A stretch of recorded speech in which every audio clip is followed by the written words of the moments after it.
बाबा भोलेनाथ कहते हैं कि हे पार्वती, हे महादेवी, अब मैं तुम्हें कथा सुनाता हूँ दान। आजकल दान की व्यवस्था इतनी हो गई है, दान करने का तरीका, दान करने का पाखंड इतना फैल गया है कि देवी बस पूछो ही नहीं। हम दान तो कर देते हैं, पर उस दान में जब तक हम अपनी हुकूमत ना चला ले, जब तक अपना रुतबा ना दिखा ले, हम जब तक चैन से नहीं बैठते। हे देवी, दान का अर्थ क्या है? दान का अर्थ है इस हाथ को दो और इस हाथ को पता भी ना चले, वो दान।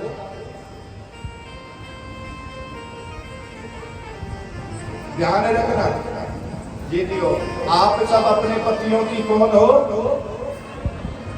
पीछे वाली बोलो जी दियो, कौन हो आप अपने पतियों की पत्नी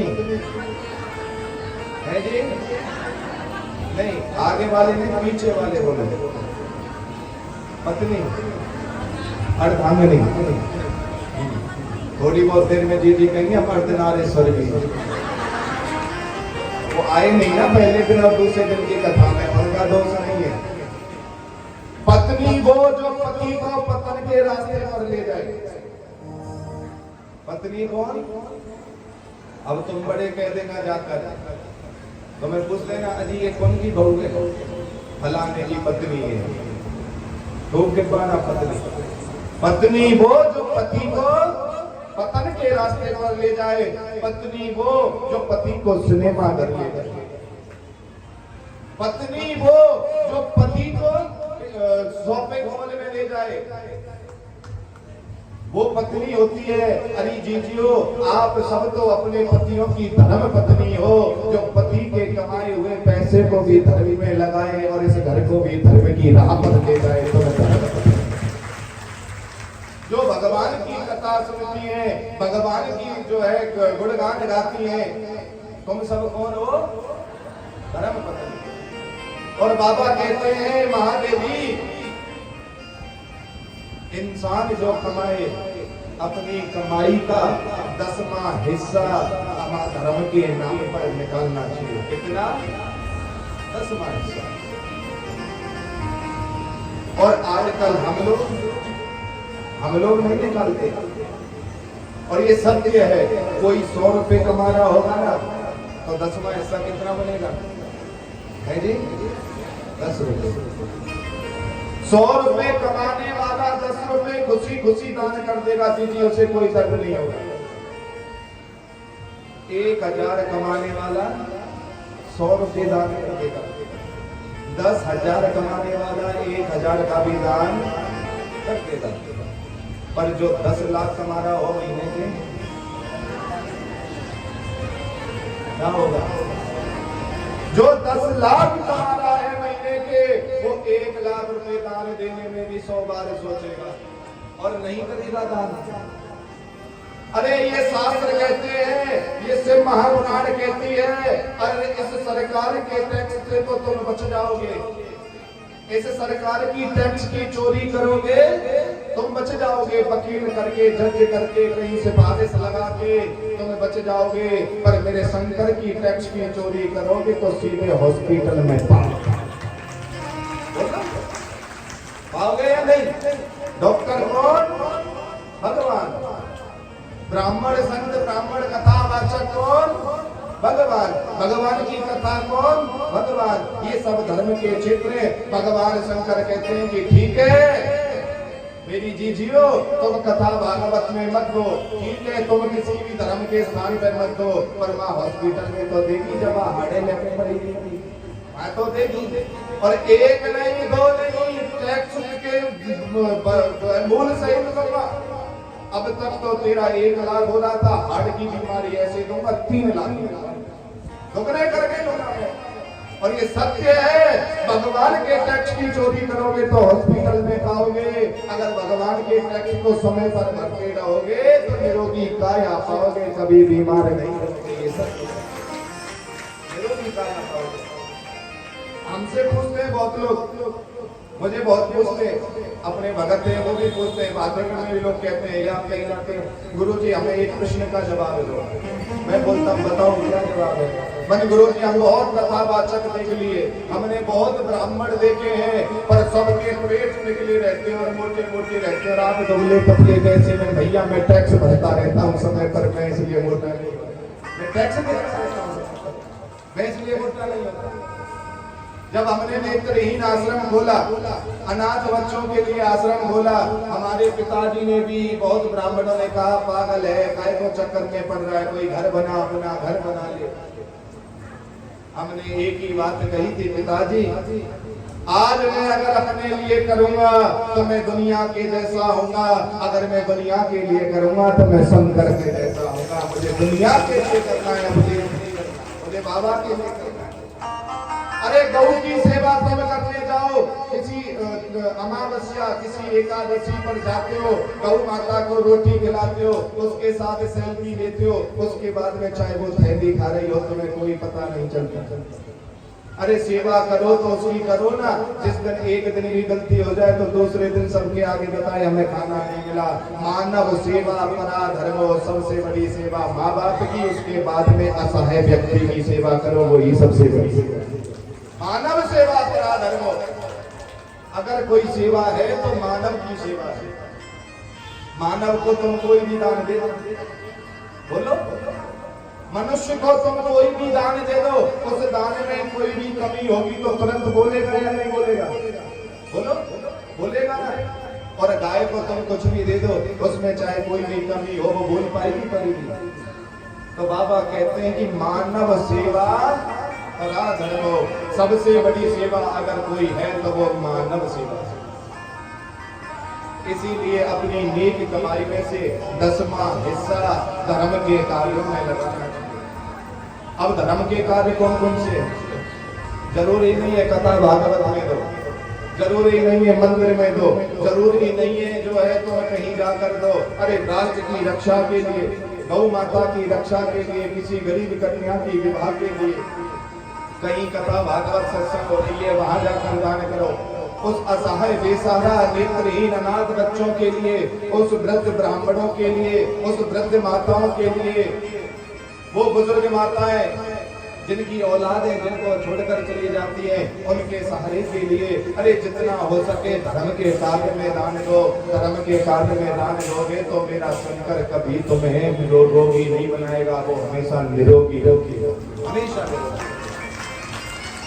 और सत्य बोल रहा हूं दीजियो, आंख बंद करके मात्र 5 मिनट ये चिंतन कर लो, जो जो जी को बीमारी है कि तेरे पति ने आज तक कितना धन कमाया है, और तूने सच्चे दिल से सोच कि तूने उसका 10वां हिस्सा दान किया है या नहीं किया।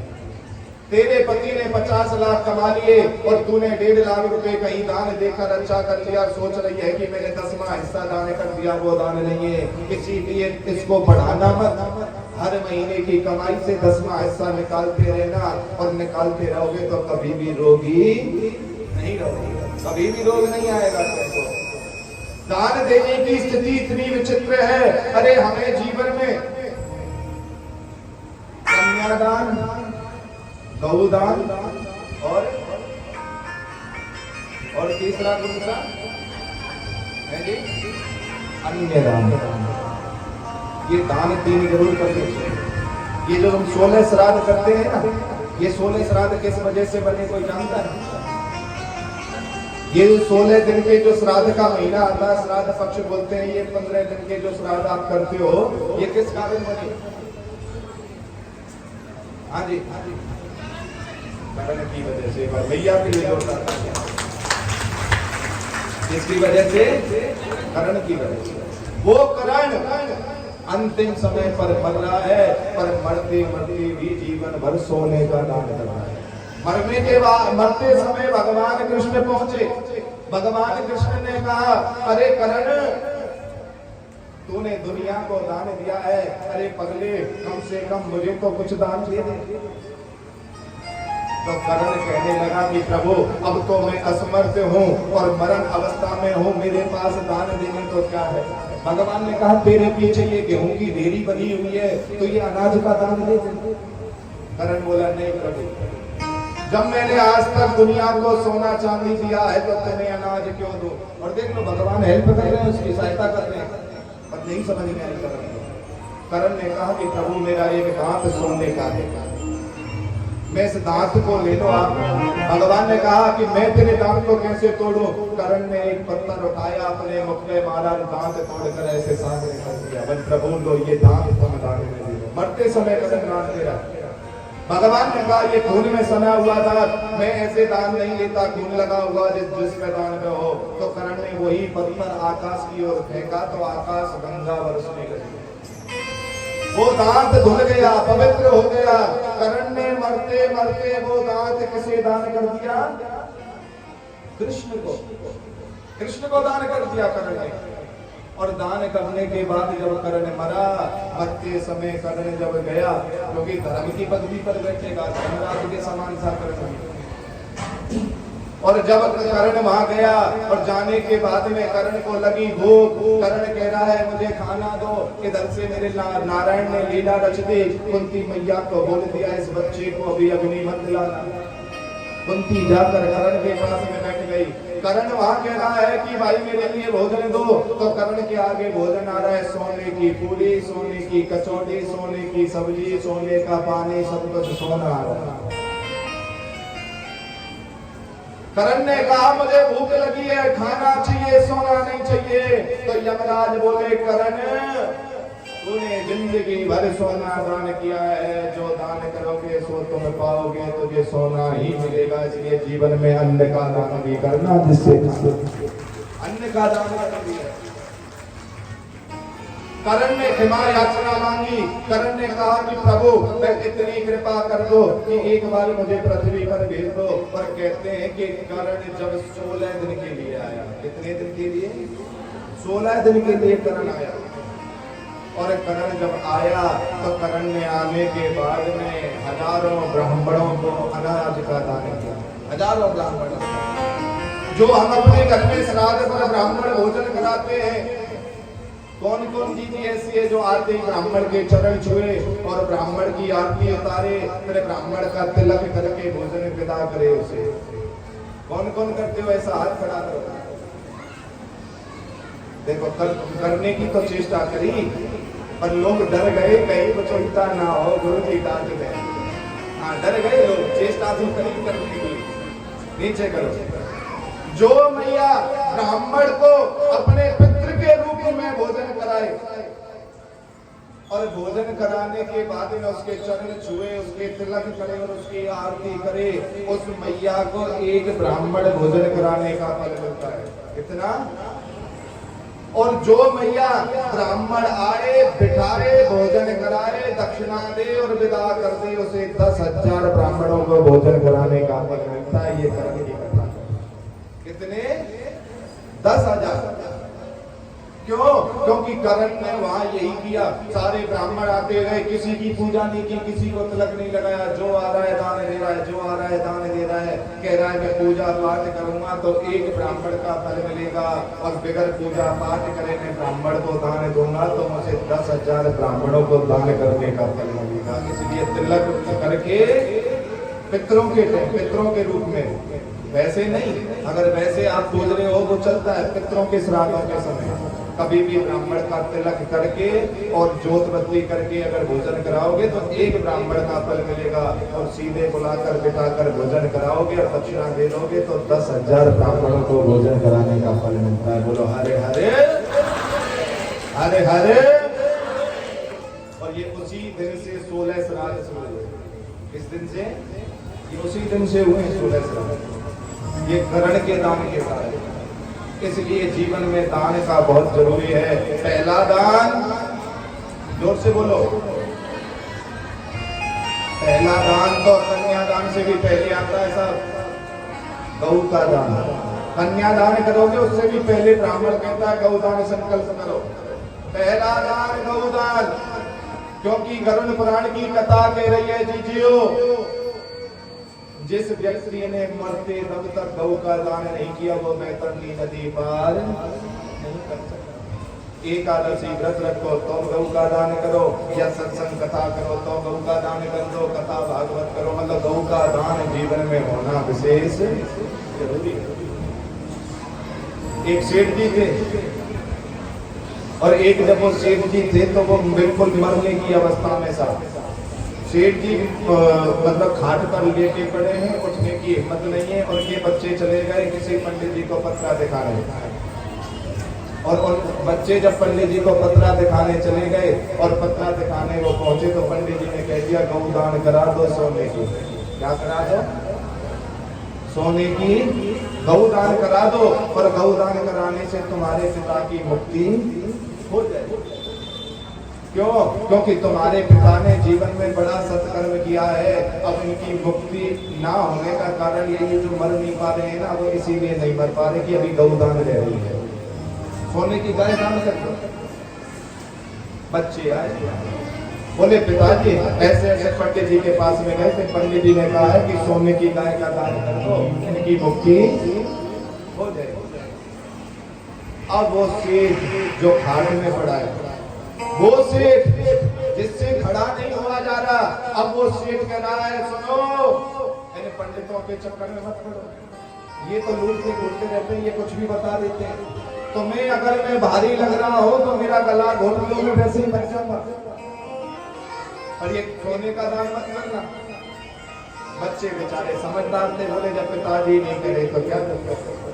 15 दिन बीत गए, अब सेठ जी की कमर पर हो गया घोड़ा, जो खाट में पड़े पड़ेगा बन गया कमर पे। अब तो कीड़े लग गए, पंडित जी के पास फिर गए, पंडित जी ने कह दिया सोने की गाय दान करो तभी मुक्ति होगी। उस पिता को आकर कहा, पिताजी ने कहा मैंने बोला ना तुमको इन पंडितों के चक्कर में मत आना, तुम्हें अगर मैं भारी लग रहा हूं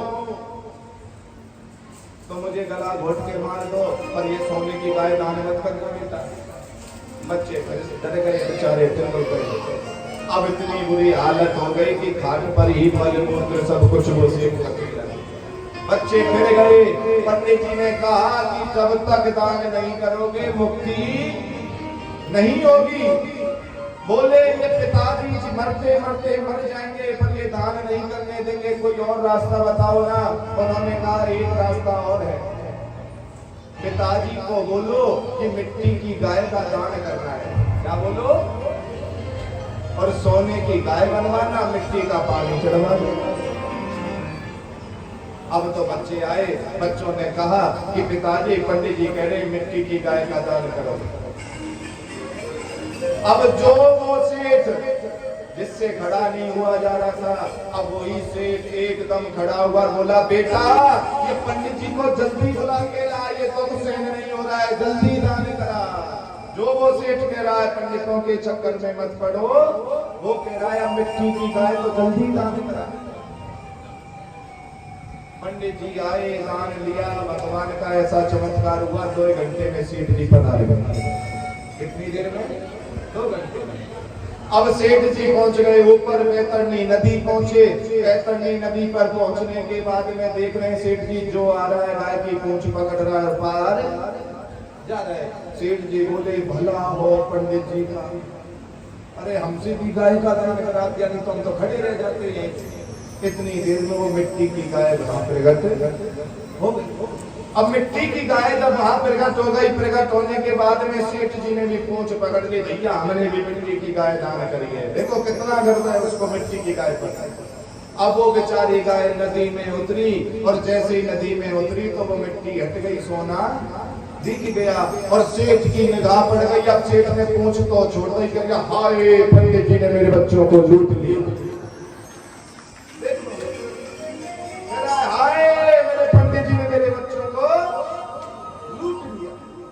मरने के बाद भी चिंता है अपने धन की, और आज भी सेठ बीच नदी में क्यों गाय चली गई इतनी देर में। अब तुम जाओगे तो तुम्हें मिलेगा सेठ भाई, और कहना तेरी कथा सुन के आए हमारे गुरुजी नहीं है।